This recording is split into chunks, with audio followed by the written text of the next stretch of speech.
Welcome to the cockpit. My name's Ryan and I'll be your pilot tonight. I am joined alongside my very good friend Jay from Let's Talk Lions. Jay, how you doing tonight?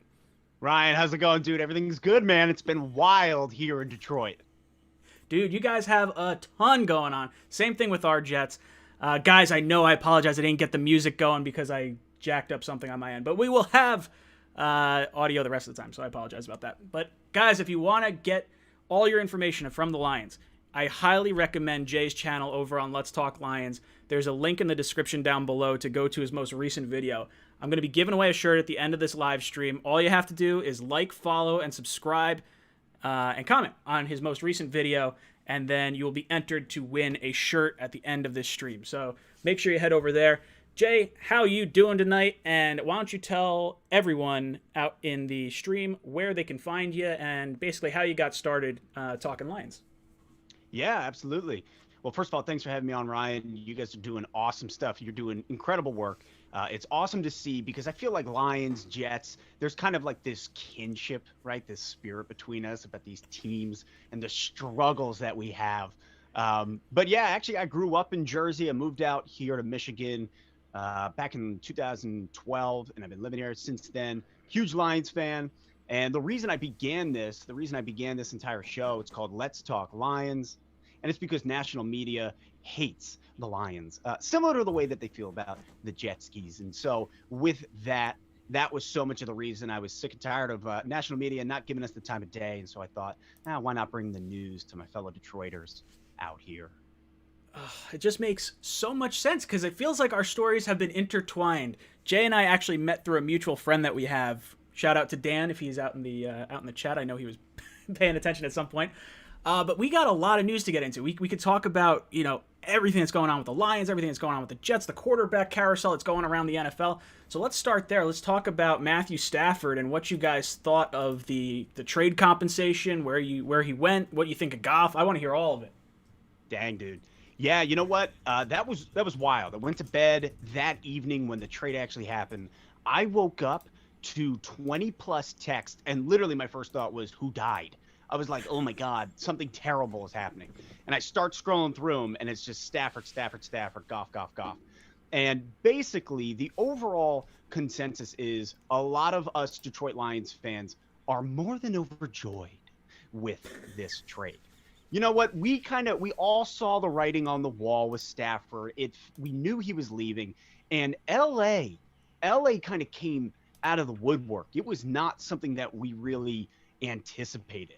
And so it's very rare. It's very rare in the NFL to see a QB for QB trade, right? And Sure. So, right, to see that transpire and then also be like, we get a third round draft pick this year, 2021, followed by a first round the following year, 22, and then another first round, 23. Lions fans going nuts. And I think as we all kind of took this step back, you kind of look at the point value and you're like, okay, all right, you're really looking at, we get Goff, and Goff is going to be a bridge. It's this whole rebuild for the Detroit Lions, and as the rebuild is coming, Goff is a win-win scenario. He comes up, he shows up, he plays well. That's great. That's awesome. It adds extra trade value to him. If we'd like to dump him in 2022, or if he does terrible, it gives us time to acquire that next quarterback. So that's a great point. I saw some people commenting in the chat over on the side. And so do you guys think, you guys own the number 7 overall pick, where do you think you go with that pick now? Because a lot of people kind of had you pegged for a Trey Lance or some type of quarterback right around there. Yes. Yeah. And you know what? And this is where it's been wild, like mock drafts and like everything you're seeing, because so much has changed now with Stafford. My honest hope is, listen, if we can't get Zach Wilson, because he's not dropping to 7, and if he's not going to drop to 7, our defense is abysmal. It looks like just 11 poltergeists out there, and we have got to fill that gap. That is a huge problem for us. Personally, I mean, I'm looking at Micah Parsons. That's something that if we could get him at 7, I think that would be huge for us. Yeah, that would be a massive addition, the pass rusher from Penn State. When I saw the trade for Stafford, my initial thought was like, damn, they got 2 firsts and a third, and they got Goff. Because like, I don't Yeah. love Goff. I know that it was part of it was a contract dump to get Yeah. rid of Goff off the books. They save I think $12 million by trading him. So you guys take on a little bit. You get the draft pick in the future. Now you guys probably wanted this year's draft picks. I would imagine having Yes. it like Yeah, a that year or was- two off is a little bittersweet, but. You guys have the coach who signed for what, 6 years or something like that? 6 years. So Yep. it's a long rebuild. And honestly, it's a very long rebuild, and the Lions are known for we'll sign somebody for 4 years and then we just trash him at 2. And it really seems like Sheila Ford Hemp has decided to say we're going to go for it. We're going for the 6-year haul. We have done so many. The amount of hirings, just coaching hirings, and the overhaul has been insane in the last 2 weeks. And like specifically looking at Goff, I think the number one thing is he's young. He's young, and he has the experience he has. He came in under Fisher. McVay never really wanted him. He didn't work in McVay's scheme. And so when you look at Goff, yeah, he's just like your classic B quarterback. But I think there's a lot of room for development that could go over well in Detroit. Yeah, like I'm not super crazy on Goff. I think if I'm looking at him, he's probably somewhere around 15 to 20 in terms of like where I would want to rank a quarterback, but the upside is there. Like he can still develop. He's still young. He's probably what, 27, 26. 28, 26. Yeah, so that's really young. The best part about this trade for you guys is you can roll with Goff this year. You could build a team around him, and then those first round picks that you kind of could have used to go for a quarterback, you'll have the ammo in the next 2 years whenever you want to move on from Goff. And I don't know how his contract looks the next 2 years. You guys can get. Do you know when you can get out of that contract roughly? Like when it would be okay to cut him? From what I understand, taking the time looking at it, it sounds like at the end of this year we have to, or leading up to the 2022 season, we kind of have to make a decision there. If we cut bait, we use him for 2021, and he is just awful, and we're like, okay, this is awful. We can actually cut him, and it's a $0 cap hit. Like there's no effect. It's awesome. It works out really great for us. However, if we choose to push and say, you know what, we're going to keep him for 2022, that's where the money starts to roll, and that's where it's a very big decision. So this season, Goff is playing for his life. He really is. He is playing to be a QB1, to show not just the Lions, but the NFL to say, hey, I'm here to stay. I can be QB1.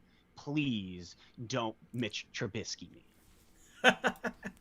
Kyle Orms, thank you so much for the super chat. Jumps in, says trade second overall pick, number 34 overall, the 2022 Jets first, and CJ Mosley for Deshaun Watson. Quinnen Williams stays.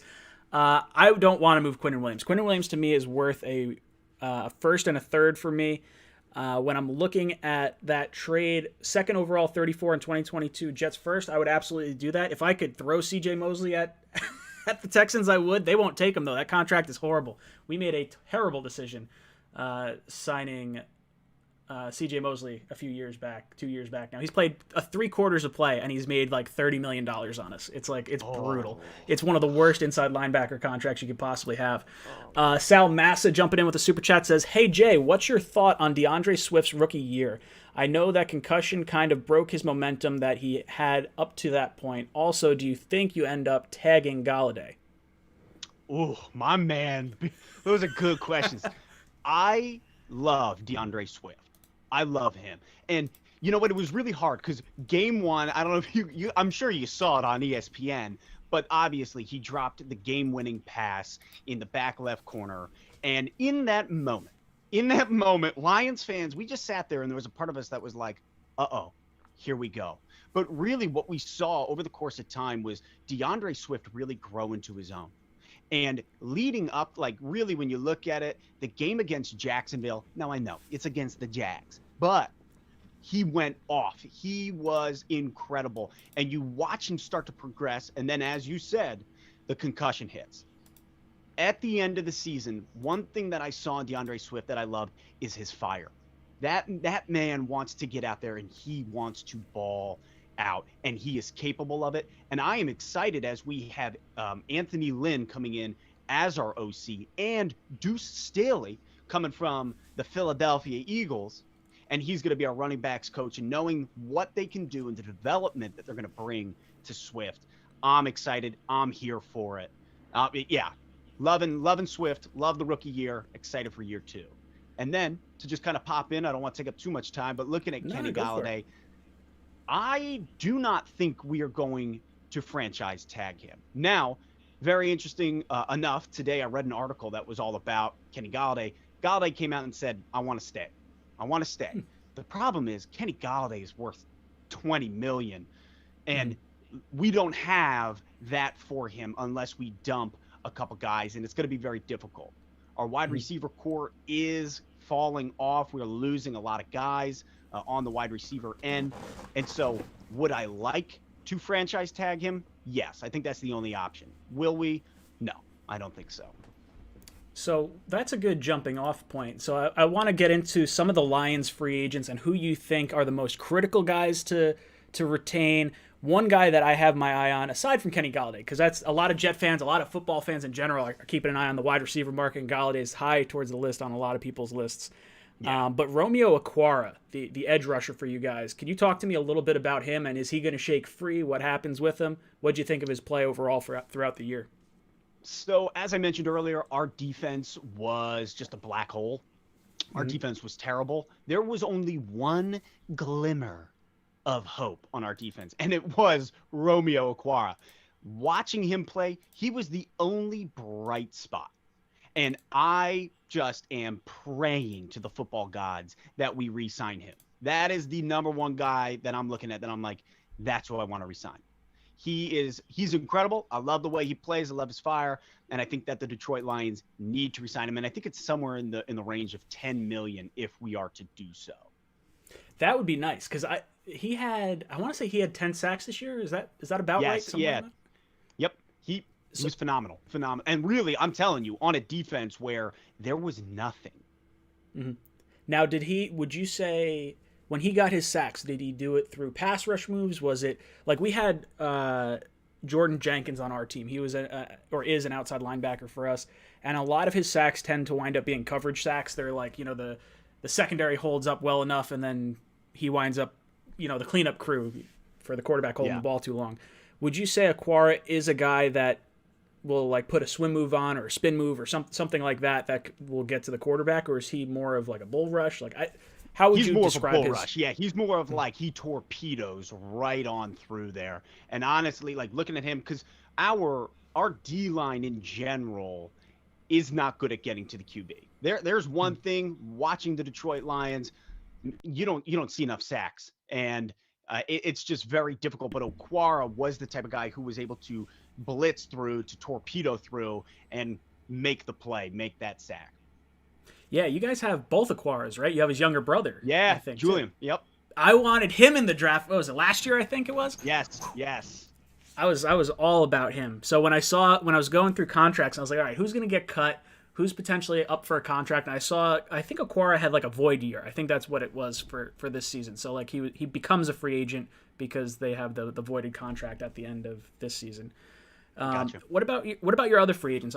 Is there anyone that like Jet fans should kind of keep an eye out for, or that you guys are hoping you retain, or guys that you don't want that you're just hoping, get rid of them? Yeah, there's definitely a few. One that I love, one that is Matt Prater. If there's something that Detroit's good at, it's getting a good kicker. Matt Prater had his statistically worst season with Detroit since 2014. So statistically looking at it, he was only making 74% of the field goal attempts, and like watching him, he definitely struggled this season. However, it felt like as a whole, the Detroit Lions just were under some sort of weird funk all season with Matt Patricia and whatnot. And so I look at it, number one, the first person I want to retain or re-sign is Matt Prater as our kicker. I think he's still got at least another 2 seasons left in him, looking at the trajectory of his stats. And then another guy I'd like to keep is our punt returner, Jamal Agnew. Agnew came in, and there was a lot of expectation for him in areas that he hasn't lived up to. He's also got greasy hands. Like, I don't know if he just goes on the sideline and lubes up real quick and then runs back out there. he has coughed up the ball too many times. But last year, he did really well. Our special teams was the best of the three. Between offense, defense, and special teams, that's where the most light was for us, which is a real bummer. Looking at free agents that we got to let go, one of them it's hard to say, but Marvin Jones Jr., he made it clear, I'm done here. I don't want to come back. I'd like to test the waters. And really looking at him, he'll be too expensive to bring. And don't get me wrong, he balled out. The last 5 games of the season. He was incredible, on fire. But all in all, his heart is no longer here, and he's ready to move forward. And so to me, cut bait. Let him go. Now, when you're looking out at the prospective free agent landscape and you're trying to think about who you want the Lions to bring in, I'm not sure where you guys are salary cap wise, what your needs are, or anything like that. But what do you think the Lions should do in terms of bringing in other free agents? I am correct in saying that Allen Robinson is a free agent, correct? Yes, Allen Robinson is a free agent. Yeah, from Chicago. Yes, that's one guy. Really our wide receiver, because I don't believe we're going to keep Kenny Golladay. I would love to bring in a guy like Allen Robinson. Just his speed and looking at him, that's an area, wide receiver core, we're going to need some work. So that would be my number one decision. Yeah, Robinson's going to have a ton of suitors for him. He's projected to be probably the most recognizable name, I think, on the free agent market. I think then you got Golladay, Godwin as that sort of next tier, Juju Smith-Schuster. Then you got Will Fuller, Corey Davis, Curtis Samuel. Like literally tons of guys are hitting the open market. Well, this is a good jumping off point. So you brought up Allen Robinson. Well, he has been linked closely to a guy that the Jet fans are really hoping we can get, and that's Deshaun Watson. Now, you saw what Stafford went for. What do you think it's going to cost, to get Deshaun Watson? What does a trade for him look like? Oh man, what? Let me ask you that question, because that's what I've been wondering for the past couple of days. I'm like, what is Watson going to go for? So let me take that. Let me ask it right back at you. Yeah, no, absolutely. So I'm looking at it, and a lot of people are saying, oh, you know what? Watson's going to be worth like 5 first-round picks. And when I saw the Stafford deal, I was like, crap, they're right. Like 25-year-old quarterback, like this kid's like going to be a fortune. And then you have to kind of consider like, okay, well, how much – I hate using the trade value chart, but it's something that people always bring up, and they're like, okay, well, what is this pick worth? To me, when I look at the Texans, I think more so than like the number 2 overall pick that the Jets have, I think they just want a lot of like okay picks. Like I don't want to say like bad picks, but like say the Jets were to trade down. Like say we had, technically speaking, from the draft value perspective, the Jets' number 2 overall pick and the Jets' 34 overall pick, point wise, are equivalent to 3 number 16 overall picks. So in my mind, I would be like, oh yeah, sure, you want 3 first-round picks? I'll give you those 2 picks. It's the same. It's equivalent. Boom, we got to trade. But if I'm the Texans, I'm thinking like, well, I just want a plethora. Almost like how like we were talking prior to the Stafford trade happening, and I said I thought Stafford was worth like the 15th pick in this year's draft for the Patriots. And I think by going that extra year out, by getting 2022 and 2023, you guys are able to get those extra picks. I could almost see the Texans be willing to kind of, I don't want to say go that route, but I could see them go for like 4 first-round picks that are maybe not quite as high as the Jets pick. But that being said, I think they're going to need to try and fix their quarterback situation, and I don't know who they could possibly trade with. Number 2 overall, you have your choice between Wilson or Fields. Like basically anyone other than Trevor Lawrence. So Jet fans, we've been watching the smoke and everything that's going on with Deshaun Watson. I think if he's traded, he's going to come to the Jets. I just don't know what that trade is going to look like, because there is a ton of ammo. Because like the Jets have 4 first-round picks over the next 2 years. We have a second round each of the next 2 years. We have 2/3 this year, 2/3 next year. It's like I want to say we have like 18 draft picks over the course of the next 2 seasons. It's like it's a lot.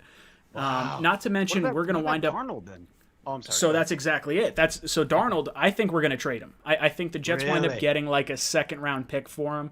But watching what Stafford went for, if I could get maybe a first-round pick next year, you don't have to give up your draft stock this year. Like I'll take like what would be usually when you do a trade like that for a future pick, it's looked at as a year or a round lower. So like a first round pick in 2022 would be looked at as like second round value for this season. Okay. Which, if that's the case, I would rather, forego, the extra pick for this year and lump it into next year's draft. But I think the Jets are going to trade Sam Darnold. I'm not exactly sure where he winds up going. I didn't consider the Rams as a potential landing spot. I didn't really think Detroit would be a landing spot for him either, because I didn't think he would necessarily. I don't know. I don't know where we're going to send him. If it's going to be NFC, AFC, if it's just going to be the highest bidder. Yeah. But I think he probably gets traded. What are your thoughts on Sam Darnold as a football fan that doesn't watch him as regularly as we do? I always have like these doom and gloom situations, and I see like flashes occasionally, and I don't know what to make of his value. Yeah, no, watching Sam Darnold, my overall thoughts are, because anytime I come back to Jersey, you walk into a pizza shop on Sunday, and there they are, and there's Sammy. And I'm watching and like really looking at Sam Darnold. He has these moments where I watch him drop back, chucks the ball, and I'm like, my God, the Jets have this guy? How are they? What's the issue? And then there's other plays where I'm like, oh my God, that was rough. That was terrible. That was like really hard to watch. So it's this confusing. There's like glimmers and moments of absolute just, I don't know. I look at Sam Darnold and I think he has not been developed well. I think there's raw talent. I think he is very talented that could become somebody. But I think the whole Adam Gase and all that's kind of transpired on your coaching staff, just from an outside perspective, you please tell me if I'm wrong, but it seems like he just wasn't developed properly. He's regressed in the NFL. Yeah, that's basically what a lot of Jet fans sort of feel like. And I apologize as I'm like moving around on my side over here. I have, I'm trying to my computer monitor skipped from like 2 screens to 1 screen, so everything shifted over. Nah, I got it all back now. Yeah, for Jet fans, we look at Sam. I know when the Jets drafted him 3 overall, I looked at the talent. I saw some of the moves that he made, this past or his rookie year, and I'm like, man, this guy's going to be good. Like, he's going to be legit. He went toe-to-toe with Aaron Rodgers, and I was like, oh, man, I'm so excited. He's going to break all our franchise records in, like, a single season. Like, this is what's going to – not that the Jets' passing records are any – like, literally our passing record for yardage is 4,000 yards. Joe Namath, fucking 1968 or 69 or whatever. And then passing touchdowns, Ryan Fitzpatrick, 30. So, like, we just need a halfway decent quarterback to come in here to break all these records. So now I'm looking at Sam and I'm like, okay, this is definitely going to be the guy to do it. And after we got rid of Bowles, I was like, okay, cool. We're gonna hire a new head coach. We're attractive. We have guys like McCarthy that want to come here. Matt Rule wants to come here. Kingsbury wants to come here. But then the Jets decided to go out and say like, okay, we're gonna pick your coordinators. And everyone was like, yo, screw that. We're out of here. So everyone backed out. Adam Gase gets fired from Miami. One day later, Peyton Manning calls and says he's the guy, and then we hire him. And I'm just like, oh my God, we did what? Like, this is what just happened to us. So, Jet fans, I know I feel this way. I think the Jets wronged Sam. I do think there is a part of me that thinks there is a percentage of this that is on him. Like, we are seeing a lot of the same stuff that we saw from him in USC, and it hasn't been corrected. And maybe that is coaching staff. Like, there's something to be said for the Jets' new coaching staff and Robert Saleh, which we'll get to in a second, because the whole connection between Detroit, I thought he was going to you guys. So did I. Dude, so the Jets wind up having, like, Adam Gase, who is our head coach, who also called plays as our offensive coordinator, who also was our quarterback coach. We didn't have a passing game coordinator. So now we get Saleh. We have a dedicated head coach. We have a dedicated offensive coordinator in Mike LaFleur. We have a dedicated passing game coordinator and a dedicated quarterback coach. So this is literally the most nurturing environment for Sam Darnold that he's had his entire career here. So there is a really strong argument from a strong portion of the Jets fans. I would say it's probably like a 30 or 40%. Really? I would say 30 or 40% want to roll it back with Sam and not take a quarterback at 2 or not trade the assets for Watson. Yeah, so it's weird. Because that was going to be my question, because obviously you guys got the number 2, so what does that look like for you if Deshaun Watson doesn't work out? Say you guys don't end up trading with Deshaun Watson, you guys are number 2. What's the likelihood of you guys drafting a QB, and if so, who would it be? Well, so there was rumors that the Jets were sniffing around the whole Matthew Stafford trade, and we had inquired about it, and then the Lions called the Jets back and said, hey, this is where we're at, and the Jets were like, no, we're all right. And I didn't think Stafford was really what we were going to look for, because I think him going to a win-now team made a little more sense anyway. Yes. I mean, I'm sure he would have loved beating up on the Patriots, because it seems like him and Patricia did not get along at all. It was the one team he said he would not go to. The I know, one isn't team. that crazy? And that's where for my me, heart. I like Matthew Stafford a lot. So I'm watching this whole thing transpire, and I'm looking at the Jets, and I'm reading what Saleh says in his interviews, and he's not committing to Sam as the starter for 2021. Our GM, Joe Douglas, didn't commit to Sam as the starter for 2021. And then we know they're in on the Watson sweepstakes. We've heard them, in on the Stafford sweepstakes. So there's going to be this whole... I think they're moving on. Joe Douglas didn't draft Sam Darnold. Robert Saleh obviously did not draft Sam Darnold. I think they both want to get on the same page. If you bring in a rookie quarterback that is a quarterback on a 5-year contract, which syncs up time-wise for for Douglas's deal and for Saleh's contract. So I think that's the route they'll go. My gut tells me it's going to be Zach Wilson. Really? I'm jealous, man. Dude, he's self-proclaimed that he would love to go into the Kyle Shanahan system. That is prior to the Jets getting Robert Saleh. So I don't know if maybe he just wants to go to San Francisco and he wants to be out in California, or if he genuinely likes the system. He looks like a California boy. He does. But you know what? I thought there was a chance Sam Darnold could get traded to San Francisco. Maybe he goes back out to the West Coast under Shanahan, because a lot of Jet fans thought the Shanahan system is what would suit Sam the best. So us just thinking like, oh, let's trade him out to the 49ers for a second-round pick. We'll call it, good, and we'll move on. We wind up getting Robert Saleh. So I guess we'll kind of jump in there. Let me just create the topic. Yeah. With Robert Saleh, and we wind up getting him, and we bring that whole Shanahan offense out to MetLife and out to the New Jersey, New York area. So what are your thoughts on your coaching staff, our coaching staff? You guys, I thought, were a deadlock to get Robert Saleh. So talk to me. What do you think about that? Yeah, that was I would say most.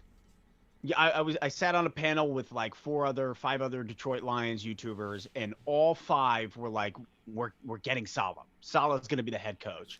And 2 days later, that was not the case.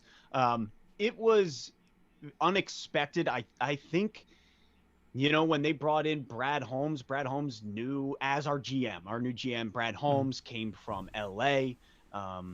He was one of their scouting directors, so he comes here. And I just think Saleh, a lot of really what the lobbying was he's a hometown hero. He's from Dearborn, which is literally right outside of Detroit. So many people were like, oh, he understands the city. Bring him here. And that was where a lot of the push was. It was less about how his coaching style would be.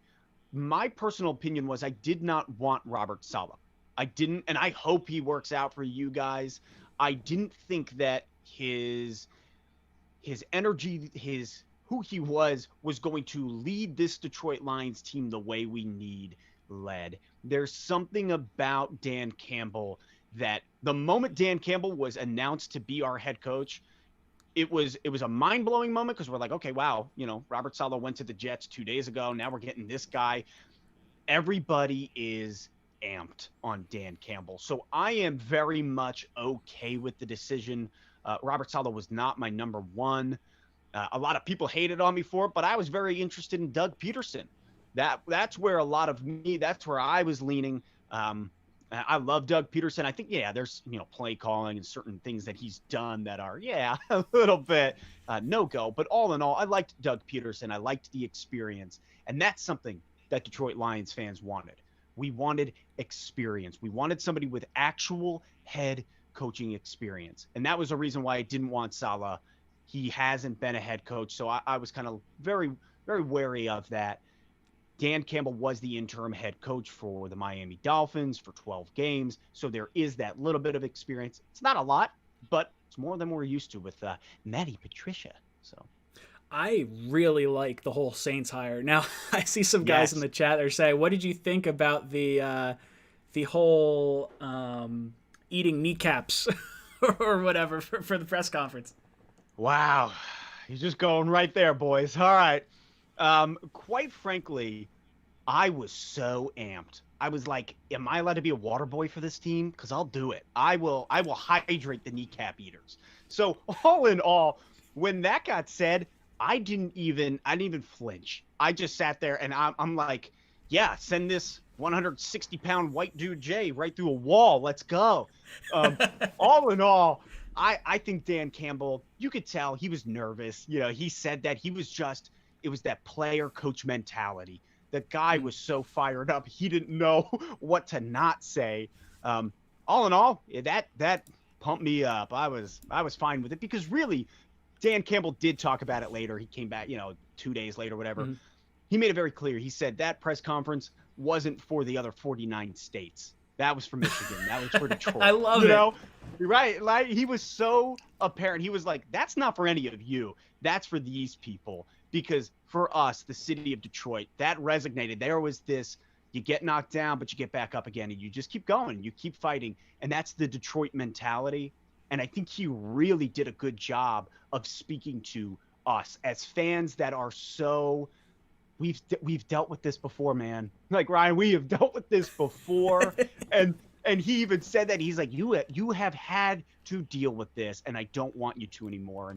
And so I think he did a good job of really inspiring the people here. I love it. I absolutely love it. Guys, if you want to get your shot to win our raffle at the end of the night, I'm going to be giving away a show at the end of this stream. I got Jay with us for about another 20 minutes or so. All you have to do is go down into the description below. First link in there. Oh, sorry, I'm getting all burpy. So first link in the description down below. Click on Jay's page. You have to like, comment, and subscribe on that video, and you'll be entered to win a shirt at the end of this stream. So make sure you head over there. If you guys want to get some really good Lions news, I literally follow a YouTuber from like every franchise because anytime there's a trade and the Jets are involved, I'm like, okay, well, what is this guy? The guy from like the Lions. If we get Romeo Okwara, I'm going to be looking at Jay and be like, okay, well, what does he think about Okwara? Like that's the inside knowledge that I get, and then I share it to you guys. So I highly recommend you guys doing that. Now, I want to talk a little bit more about your coaching staff because I love Aaron Glenn. Aaron Glenn was my guy for defensive coordinator that I wanted so badly because the Saints are crazy over the cap, and you guys are in a very, very advantageous situation where you have a lot of Saints coaching staff and guys that are going to be familiar with that coaching staff that are going to want to come to you. Guys like the edge rusher, Trey, not Hawkinson. What the hell's the name? Hendrickson. Trey Hendrickson from New Orleans. You got guys that could potentially be trade options. The right tackle Ramchick is going into the last year of his deal. Saints got to cut some cap space. They could lose all of it if they do that. If you wind up going maybe on the defensive side, Marshawn Lattimore, same idea, going into the last year of his contract. If you trade a second-round pick, I mean, if I'm going to spend the 34 overall pick as the Jets, I would much rather trade it for a guy that's a proven commodity in the NFL. Sure, you have to pay him, but you know you're getting a home run guy. You're not throwing away a lottery ticket. The draft is such a crapshoot. So you guys are pretty lucky. Yes, yeah, the whole coaching scenario has been wild. I mean, really, and I've said this on my show, there's not been this much excitement in Detroit for the Lions in a very long time. Like when Bob Quinn and Matty P came to town, everybody was like, oh, here we go. Like there was zero excitement. It was just, oh my God. Watching every move. Brad Holmes, John Dorsey coming in to evaluate talent. You know John Dorsey, right? He's with Cleveland. He's with Kansas City. He's had these big-time jobs where he's been a part of scouting out these huge, talented individuals. And so knowing that he's coming here to Detroit to work with Brad Holmes was a part of – obviously, Brad Holmes loves Jared Goff. So there's some – that also makes me feel a little bit more safe with Goff, knowing that Holmes really loved him. That was like his choice. But talent side, talent acquisitions – John Dorsey, Brad Holmes. Now looking at Head coach, I just talked about him, Dan Campbell, the fire, the energy, the inspiration. He's going to command that locker room. I'm talking like Maximus and Gladiator, just friggin' throwing down. That is the vibe. Then you look at our OC and our DC, right, with Aaron Glenn, Anthony Lynn coming in. The Detroit Lions haven't had a running game in forever. And so like DeAndre Swift, knowing that he's going to develop under Deuce Staley and Anthony Lynn, the coaching moves, it's incredible because when Dan Campbell was hired as our head coach, one of the things that was said was people are going to come running for these jobs with him. And it's true. That blew my mind. Within a week, I was like, this is all coming to fruition. And every comment on my channel regarding like these hires are Lions fans being like, yeah, I've been alive for like 60 years and I've never seen something so sensible in my life. And I'm like, yeah, that's the problem. Like, these are sensible moves. So Lions fans just keep looking over their shoulders like, okay, where's Ashton Kutcher? When's it gonna happen? Yeah, when's the boot dropping on us? Yeah, exactly. Dude, I completely hear it. And I don't know if you got the chat up, but our buddy Dan is in the chat over there. Dan boy. Is the mutual contact that got us linked up. Dan, if you want to check out the very beginning of this stream, we gave you a shout out at the very beginning as well. So Dan, thank you so much for linking us up. Yeah, you guys, your coaching staff is impressive, and I really like Dorsey a lot. Yeah. I'm a big fan of Dorsey. I love what he did in Kansas City. I love what he did in Cleveland, and I think he's going to do the right thing by you guys in Detroit. Now, you guys have a lot of competition in that division. You got the whole Vikings. The Vikings are a weird team to me. I always thought they were a team that should be better than they are, and like Kirk Cousins is someone I wanted for the Jets. It's my first YouTube video on this channel was like, why the Jets are going to get Kirk Cousins. And really? I'm very, very glad it did not happen. Well, actually, I shouldn't say that because the Jets would have an extra 3 second-round picks had we not traded up for Sam. So it's a weird conundrum, but I am glad the Jets don't have Kirk Cousins. So what are your thoughts on, I guess, the rest of the NFC North? What do you think of Mitch Trubisky? What do you think about everything going on with Aaron Rodgers? Apparently, the Rams reached out to Aaron Rodgers to go potentially, trade for him, and the Packers were just like, yeah, not happening. No way. I didn't even hear that. Wow. Yeah, it was thrown to the side real quick. Okay. Wow. Yeah, you know what, man? The NFC North is it's Russian roulette, and it's fun. Every Sunday, you look at these games, and Chicago with Mitch Trubisky has been. Now, Mitch Trubisky has a great record against the Lions. I'm pretty sure he's won 6 out of the last 7 starts against the Lions. Now, what's not talked about is the fact that Stafford was dead for 2 of those games, that David Blau was playing. So there's like a lot of scenarios where Mitch Trubisky just sort of happened upon these W's. Even the first game this year, when they beat us in the end, and everybody's like, oh, Mitch Trubisky, the fourth quarter, he came alive. It was like, what they don't talk about is that every single one of our cornerbacks was lying in the parking lot dead. And so, I'm like, okay, Mitch Trubisky didn't do it. Yeah, and I know there's no Bears fans on here, so I don't mind saying this. But all in all, looking at the Bears, I always feel very equivalent to them. Like, they got into the playoffs on 8-8, 9-7, something random, wild. Then you've got Minnesota. Kirk Cousins is just he's a good, bad quarterback. You're just you get it done. You just get it done sometimes, and other times you listen to what's his name, Jefferson, on Mic'd Up say, "What the F, Kirk?" Right? like people, you could tell there's not a lot of love for Kirk even in Minnesota. But the number one, the blight, the boil on my throat, is Aaron Rodgers and the Green Bay Packers. And the worst part is that Green Bay Packer fans are so nice. They're so nice. And every time, and like watching the Pat McAfee show, do you watch that at all? Oh, yeah. I love Pat. So, Tuesdays with Aaron Rodgers, it's literally the worst because I'm like, ugh, you're kind of like a good dude. Like, I kind of like you. And he's a little bit of an asshole, but like at the same time, I feel like you kind of have to have that if you're like a generational quarterback like that. A quarterback, right? Yeah. All in all, like the Packers, God, I hate those cheeseheads, man. The Packers are definitely the worst of the bunch, but their fans are the kindest people, and I'm like, why are you so kind to me? I need to hate you. See, I have a complete contradiction. No, well, not to that, but you guys have been under the umbrella of like Aaron Rodgers and Brett Favre the last 30 years or Oh whatever. yeah. The Jets have been under the shame of Bill Belichick and Tom Brady for the last 20. Right. So I can relate in that. I'm just happy that the Patriots haven't found their quarterback yet. I'm just really glad that like Stafford didn't wind up going there. Yeah. Glad he didn't want to go there either. But yeah, I can totally sympathize. Only I can't say Patriot fans are good fans. I know I got a few in here. They hang out. You guys are a bunch of jerks. I don't like any of you. Yeah. But no, oh Patriot god. fans, Oh god, they've earned everything well, I shouldn't even say they've earned everything they got. They cheated their way to the top. Don't get me fired up about this. Damn it, Jay. Hey, listen, my brother's a Bills fan, and I know, Bills, Jets, but like listening and having to deal with the Patriots as like mutual, as a brother, like I hate the Patriots. I hate them too, so don't worry. Ugh. Dude, I'm the Bills are like I would say the Bills and the Dolphins. I don't like either team, but I don't hate them because I don't know if you guys feel that way about anyone That's in your exactly division. it. That's exactly it. I hate the Patriots with so much like it's so toxic. And they have just won every division title for like the last 20 years. The Jets have won one, the Dolphins have won, and now the Bills have won one. So like watching the Bills have some success, like I'm pissed because like I want the Jets to have that success, but like I don't hate them for it. Like the fans are pretty fun. I watch Bills Mafia videos. I love watching like the little kid break the styrofoam table and like that's cute. They donate money to charities and stuff like that. Yeah, they are like, good fans. They are probably one of the best fan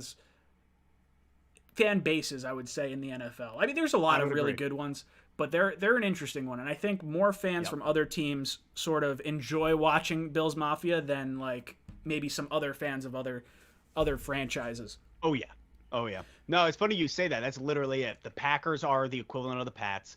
For you, like when I look at the Vikings and the Bears, that's for you like the Bills and Miami. It's just like you're like, okay, I don't like you because you're in my division, but I don't hate you. And then there's the top dog. Oh, yeah. It's absolutely brutal. Guys, we got about 9 more minutes left of Jay here. If you want to get in on the raffle at the end of today, all you have to do is like, comment, and subscribe. The first link in the description. All you have to do is comment, like, and subscribe. You'll get entered to win a shirt, and I will raffle that off at the end of the show. So make sure you stay tuned. We're going to open up the phone lines at 9 o'clock. And we'll get some of your thoughts on the Lions topics as well as, just Jets topics. This is a Jets show. We could talk everything about the Jets. I know you guys are going to want to talk about Deshaun Watson. You're going to want to talk about, the trades, the rumors going on, the Jets shopping Sam Darnold, all that good stuff. So, Jay, let me flip the question to you in terms of our quarterback, Sam Darnold. Where do you think, what teams sort of make sense for you as to where you think he could wind up? Wow. Looking at Darnold, first and foremost, just from an outside perspective, I would love to see him. I would love to see Darnold stay with you guys simply to see if he could actually do it. Now, I know that sucks for you guys because you're like, well, F you, man. Like, now we're talking about like 2 or 3 more years of like, what if he's terrible? But like, I would love to have seen, was it Adam Gase? Was it the coaching that did not allow him to develop? And could he be everything that you believed, that you fans believed, that they all believed that he could be? So there's that part of me where I'm like, I would love to see him stay a Jet to really see, are you who you need to be? Number 2, as much as I hate the Bears, I would be very intrigued to see him play for Chicago. Just looking at the way that the Bears with their wide receiver core, tight ends, honestly, I think Sam Darnold could find success in Chicago, especially as the Lions are in a rebuilding stage and the Vikings are always your mediocre 9-7 team. Really, you got to deal with just the Packers, and it would be interesting to see how he could play there. And, looking at the Bears, I don't know what they're going to do for a quarterback. I saw that somebody, Jake Bishop, commented about Mitch Trubisky being elite. You're wrong. He's not. So really, that's where he would. I could see him. I could see him having success in Chicago. Yeah, I've heard a few Jet fans say that. My buddy that does a Jets YouTube, Matt O'Leary, he's mentioned Chicago a few times. I see my other buddy, #SportsBills YouTuber, jumping in the chat. He says you got to find out for a 5th-year option for Darnold. I don't think we exercise the 5th-year option. So we're going in. We have to decide as of, I want to say it's June maybe, or end of May for the 5th-year option. So it's after the draft. Jets won't do it because it's fully guaranteed for injury. So, God forbid we roll it back with Sam Darnold and he tears an ACL at any point and he can't pass a physical come March 17th of next year. Well, the Jets are on the hook for the full $25 million for next season. So I'm not willing to gamble that. I would rather roll with Sam Darnold for the 4th year this year on the cheap contract, have him be the pending free agent after, but then slap him with the exclusive rights franchise tag if he balls out, and then try to work out, a $100 million contract over 3 years or whatever sort of makes sense to pay Sam at that point. Now, I've said this before, the number 2 overall pick is just so valuable. The Jets haven't picked this high since 1996, so you're talking 24, 25 years to get back into the top 2 to get a quarterback. So my thought process with this whole situation, so back in 2017, the Jets had the opportunity to draft either one of Deshaun Watson or Patrick Mahomes. We had taken Christian Hackenberg, the quarterback from Penn State, the year prior in the 2nd round. Our GM decided he was looking forward towards the 2018 class, and he saw Baker Mayfield and Sam Darnold and Lamar Jackson and Josh Rosen and Josh Allen sitting over there. And then he's like, you know what? Let's pass on the quarterback this year. Let's take safety Jamal Adams rather than Watson or Mahomes. And then the next year, we have to trade up from 6 to 3. We gave up 3 second-round picks to go up and get Sam Darnold. And now we're in this situation. So, wow. Do you pass on the quarterback at 2 to build the team around Sam Darnold, or do you wind up repeating history and end up back where we started, just 3-4 years ago and missing out on all-time great quarterbacks in Deshaun Watson and Patrick Mahomes. So it's a really wild. I know it sucks. it's not fun. Dang. Yeah. So a lot of Jet fans are looking at the Watson thing and they're saying, "Hey, let's correct the biggest error." I like that. Yeah, the biggest error from the McCagnon era for the New York Jets, and I would be all about it because we just need a quarterback. And I think Watson's the guy. But so that's my question for you, right? If Watson comes in, you guys trade for him, how long does it look like to you, to Jets fans as a whole? How long does it look like before the New York Jets could correct the path that you have been on and find success? So we're lucky. The trade with Jamal Adams, I thought beforehand the Jets would get a 1st and a 3rd for Jamal, and I was like, I'd be happy with that. Then he's shooting his mouth off. I was like, I just hope we get a 1st. And then we pull out 2 first-round picks, a 3rd-round pick, and a starting safety. And I'm like, oh, man, we just fleeced Seattle. So with the ammo we have now and the lack of spending we spent last year in Douglas's first free agency class have put us in a situation where the salary cap has dropped for the entire league. Pure dumb luck on our because of COVID. So the salary cap drops from $210 million down to $176 million. So half the league cannot sign free agents, which by default you're saying the other half of the league is going to be able to sign the rest of the free agents. So the Jets are in a really good spot there. Draft pick wise, we are armed to the teeth. If we decide to roll with Sam Darnold, we could trade down to say 4 to Atlanta or maybe 8 to Carolina because they were apparently trying really hard to go up and get Stafford as well. So the Jets are going to have trade down options. If they like Sam enough, we're going to be loaded to the gills with draft picks over the next 2 years if we decide to trade down. If we decide to take the quarterback, Wilson, at 2, we still have plenty of picks and money to surround him. $70 million in cap space after cuts, or $80 million after cuts to add talent to this team. Then you got all the draft picks. With Watson, it's an interesting conundrum because his cap hit this year is going to be $11 million. So the Jets have plenty of cap to absorb that, and we'll have plenty of cap next year when it goes up to $35 million for Watson's contract. So I'm not worried about the contract portion of this. The trade portion is where I'm a little more concerned. So there was a Jets reporter that's really close. Daniel Jeremiah is really close with Joe Douglas, the Jets GM. They both were scouts with Baltimore for a time. And Daniel Jeremiah tends to I think he leaks things that Douglas wants. So last year, his first mock draft, he had the Jets taking Mekhi Becton. Jets took Mekhi Becton. He just released his first mock draft, had the Jets taking Zach Wilson. I think the Jets are going to take Zach Wilson. So this guy seems to be in the know. And he put out a tweet for a prospective trade for Deshaun Watson where the Jets would give up 3 first-round picks, but it would be 1 first-round pick each of the next 3 years. So it would be number 2 overall It would be whatever our, one of the 2 first-round picks next year, and then we would not have a first-round pick in 2023 because we would trade it. So the Jets would still have the 23rd overall pick this year, the 34th overall pick this year, and then you'd have 2/3, a 4th, 2/5. I think we have 1 or 2 6 this year too. So the Jets have plenty of ammo.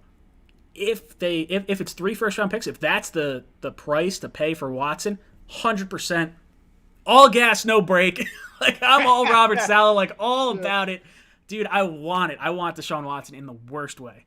Okay, so then, I know we're coming to the end. My question for you is, why? What happened if you guys are so seeking a QB? Why not just lose out and go 0-16 and join the Lions with that wonderful, wonderful record? Oh, I wanted it. I had a video when we beat the Rams, and I was just distraught. Yeah. I was like, what did we just do? We friggin' won a game.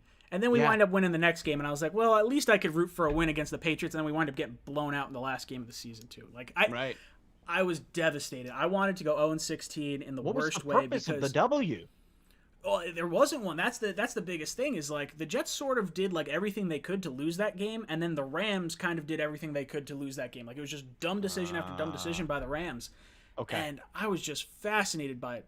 And for me, I wanted that. I wanted Trevor Lawrence because in my mind, I thought, okay, this Jets coaching job is not going to be as attractive if we don't have the number 1 overall pick. Now, we got Robert Saleh, and the culture just 180. It went from Trevor Lawrence should stay in school and take another year to, hey, Deshaun Watson and all these free agents want to come to the New York Jets. So this narrative is just crazy flip. I didn't see this coming at all. I'll be honest. You said you did not have Saleh high on your list. I didn't have Saleh on my list at all. I was literally Brian Daboll, Joe Brady, Greg Roman. I was going through all the Arthur Smith, all the offensive guys. Robert Saleh, not even on my radar. I thought for sure he was going to Detroit. So I love the culture change for the Jets. That's amazing. It's fantastic. Now, Jay, before I let you go, why don't you plug yourself, tell everyone what you're about, where they can find you, and plug anything you want. I appreciate it, man. Yeah, so for those of you who have been hanging out, my name is Jay. I have a show called Let's Talk Lions, and basically I'm a Detroit Lions YouTuber. I just go through all news, updates, scenarios, pregame, postgame analysis, all the good stuff surrounding the Detroit Lions. And if you're saying, why, man, why? Well, it's because nobody gives any love to the Lions. And I feel like you Jets fans can embrace that feeling. You understand what I'm saying. And all in all, I love the Lions. And that's how I spend a lot of my free time is talking about them and just trying to give as much information for Lions fans as possible. So again, let's talk Lions. And I really appreciate being able to come on here. I am from New Jersey. So that being said, there's that kinship. And Ryan, I really appreciate you having me on the show, my man. Absolutely. Jay, thank you so much for joining us. Guys, I will be opening the phone lines in just a few minutes. Make sure you go down in the description down below. Jay's channel is linked. Like, comment, and subscribe on that video, and you will be entered to win a shirt at the end of this stream, so make sure you head over there and do that. Help out a fellow brother. Jay, thank you so much for coming on, and I will definitely have you on again. Dude, I look forward to it, man, and best of luck this year. Thank you. You as well. All right, catch you later, man. All right, so now I have to try and where's this? Bam! Look at that big old beautiful mug on my face. All right, I'm gonna kind of jerry rig this a little bit because I don't know what I'm doing. All right, zoom. Let's drag this down. I didn't want to switch my other screen around, so I'm just gonna fabricate this for right now. This is how this is gonna go the rest of this stream. All right, guys, so I'm going to open up the phone lines. Let's make that a little smaller. All the way up in the top. All right, so I'm going to say, what will it cost to get Deshaun Watson? That's going to be the little thing on the bottom until we start getting some questions. Let's see. Hashtag sports says, Ryan, you're awesome. I love you guys. You guys are fantastic. Even though you're shitty Bills fans. No, I'm kidding. I don't hate you guys that much. All right, let's see if this if this works here. Phone numbers on the screen. Oops, that is not what I was trying to do. Phone numbers on the screen. Where's my... This is what I'm trying to do. Okay, Ryan, let's get this together. All right, let me open up the Google Voice. Give me just a second, boys. Just a second. Bam. All right, so Google Voice is open. Let's talk a little bit. Hashtag says, whoa, daggers. Yeah, no, sorry. I got to keep up appearances here. I can't say I don't mind you guys, and then you guys wind up coming over here and blowing us up. Now, phone lines are open, so let's talk Jets. Let's talk some, maybe if you want to talk a little bit about the Stafford trade. You want to talk about what could happen with Deshaun Watson. You want to talk about the Sam Darnold rumors. Jets called about Stafford. What does that mean for Sam Darnold? What does it mean for Deshaun Watson? The prospective trade from Houston. The guy from the Houston Chronicle says 2 firsts, 2 seconds, and 2 defensive players. What does that mean to you guys? Are you guys down for that? I'm not loving it. I'll say that much. All right. I've got a caller, but give me 1 second. I realize I have to change this. Hey, caller, give me just a second. I have to change something real quick on my end over here, and then I will get to your call. So give me just a few seconds. I'll get the audio to pop up. All right. Let me see. Let's see. Where is... I got to look at the output, I think. Let me open up settings real quick.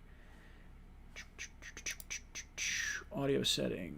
So rings in my ears. Ah, that's where it is. Okay, so I'm going to default this. Whoops, he hung up.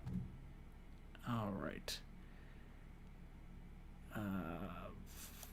Bam. I think this is the right setting for this. So we'll see. All right, guys. You could call in. Let's see if I can get the audio to work out. Wound up losing that caller. so call in. Actually, you know what? This is a good trial run. Let me get my boy Mario on the phone. Mario, if you're in the chat and you hear me, I'm giving you a call right now.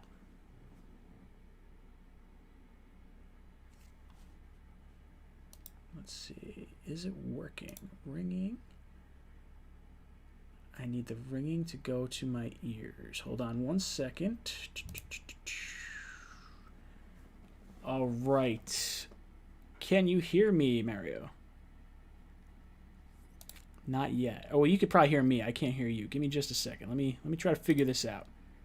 All right, you talking, Mario?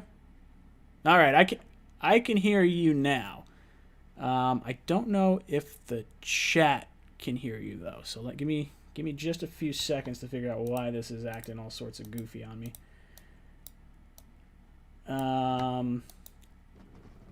All right, so they say they can't hear the phone. All right. What the hell am I doing here then? Speakers, microphone, headphone, virtual input. All right. Sorry, this is like all sorts of like screwy. I changed something the other day and I don't know what I did and it's throwing everything off. All right. Input. I want to pick. All right, let's see. Did that work? All right, that did not work. I'm hearing my own self. All right, let's click out of that.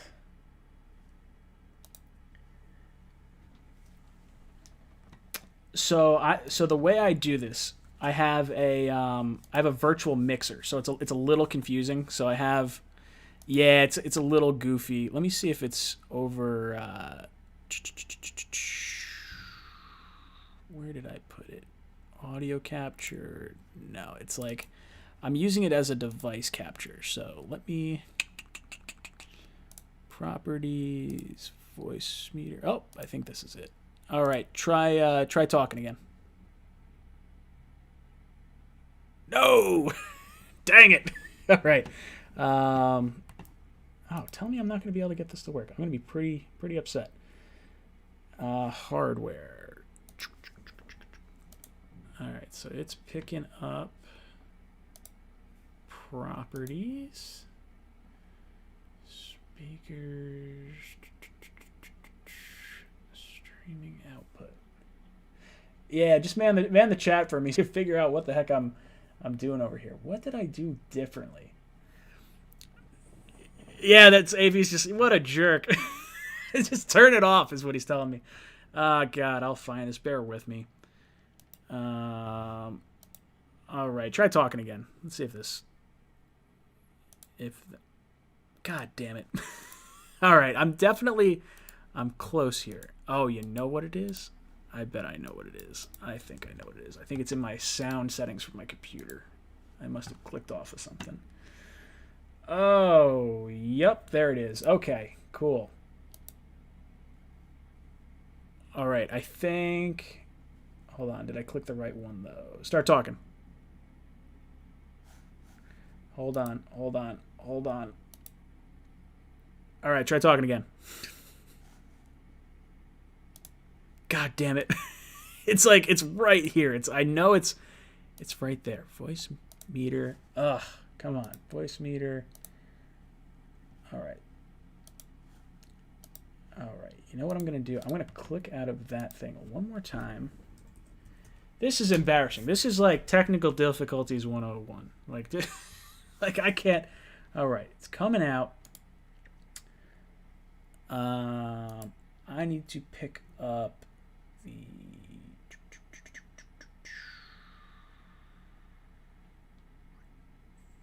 voice meter output. If I disable the mixer, it's going to throw me for a loop. I don't remember how to do it. All right, try talking again. All right, you know what? Dude, I can't do it. I'm just going to do comment questions for tonight. I'm sorry. Mario.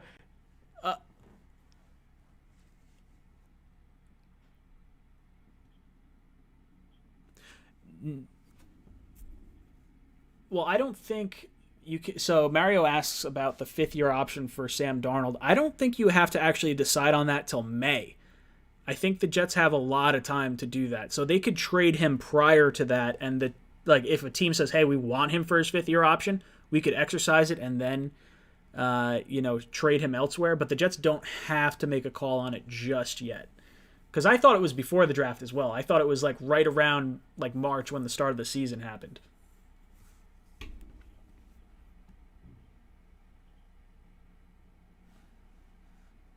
Mm-hmm. Oh, I got you. Okay, Mario, thank you so much for calling in. I apologize I couldn't get you on the air, but man, that was pretty anticlimactic. I really apologize about that, guys. All right, so let me just stop the